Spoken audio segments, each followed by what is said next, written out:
The most common mistake I see in first novels is a hero who rides the story like a surfboard. He doesn't change what's happening, he just participates in it.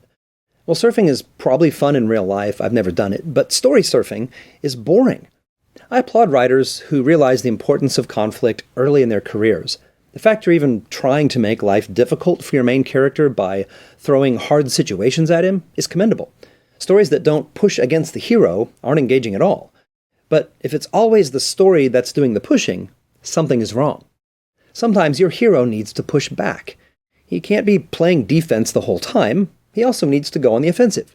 And not necessarily through a fist fight or an angry confrontation. Heroes can push back simply by taking decisive action to force the story in a direction its villain doesn't want it to go.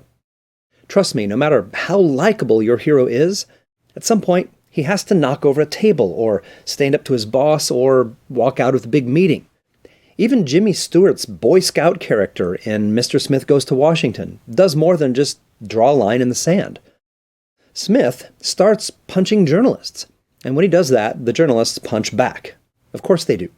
They strip the young senator of everything and prove to him he's nothing but an honorary stooge. Well, that series of defeats forces Mr. Smith to either go home or become the hero we know he can be.